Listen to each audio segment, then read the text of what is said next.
आदरणीय प्रधानाचार्य, निर्णायक गण, शिक्षक गण एवं मेरे प्रिय साथियों को मेरा नमस्कार। मैं माहिर दासगुप्ता, कक्षा 3 पोदार स्कूल शेरकीना छात्र आज आप सभी के समक्ष एक रोमांचक और भावुक कहानी प्रस्तुत करने जा रहा हूँ, जिसका शीर्षक है माता पिता का त्याग। किसी नगर में रवि नाम का एक लड़का रहता था। पढ़ाई पूरी करने के पश्चात उसे एक बड़ी कंपनी में साक्षात्कार के लिए बुलाया गया। साक्षात्कार उस कंपनी के डायरेक्टर को देना था और उन्हें यह तय करना था कि रवि को नौकरी पे रखा जाए कि नहीं। साक्षात्कार के दौरान डायरेक्टर ने रवि के सभी प्रमाण पत्र देखे और देखा कि रवि तो पढ़ाई में बहुत उत्तम था। डायरेक्टर ने रवि से पूछा, महोदय, क्या आपको अपने पढ़ाई के दौरान कभी छात्रवृत्ति मिली है? रवि ने उत्तर दिया, जी नहीं सर। डायरेक्टर ने कहा, इसका मतलब तो यही हुआ कि आपके स्कूल और कॉलेज की फीस आपके पिताजी ने ही भरी है। रवि ने उत्तर दिया, जी, उन्होंने ही मेरी पढ़ाई का पूरा खर्चा उठाया। डायरेक्टर ने रवि से पूछा, आपके पिताजी क्या काम करते हैं?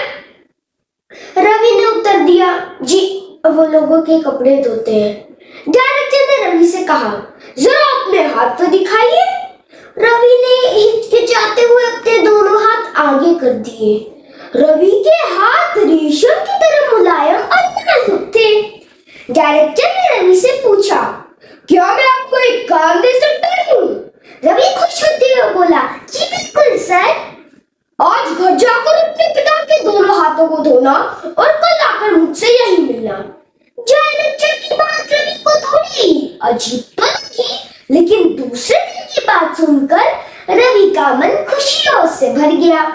रवि जल्दी से अपने घर पहुंचा और अपने पिताजी से बोला, प्रणाम पिताजी, सर अपने हाथ पर दिखाइए।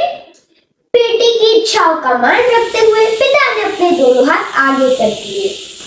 जब रवि धीरे धीरे अपने पिता के हाथ धो रहा था तो उसकी आंखें आंसुओं से भर गई। पिता के हाथ रेखमाड़ की तरह सख्त और जगह जगह से कटे हुए थे। उस दिन उसे एहसास हुआ कि यह वही हाथ है जो रोज उसके लिए मेहनत करके नए कपड़ों और फीस का इंतजाम करते थे। अगले दिन रवि तैयार होकर फिर दफ्तर पहुंच गया।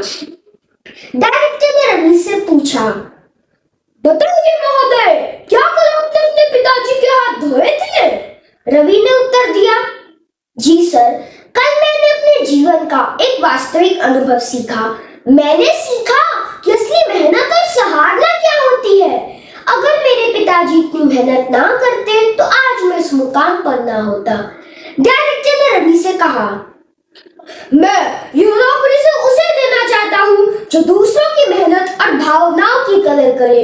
अपने पिता के हाथ धोने के पश्चात आज यह सभी गुण आप में आ चुके हैं। मुबारक है महोदय रवि, अब से नौकरी आपकी। रवि के तो खुशी का ठिकाना ही नहीं रहा। कहानी की सीख, हमारे माता पिता हमारा जीवन बनाने के लिए अपनी एक एक इच्छा, एक एक ख्वाहिशों को कुर्बान कर देते हैं। इसलिए सदा अपने माता पिता की कदर और उनकी इज्जत करना सीखें। क्या आप अपने माता पिता की कदर करते हैं? धन्यवाद।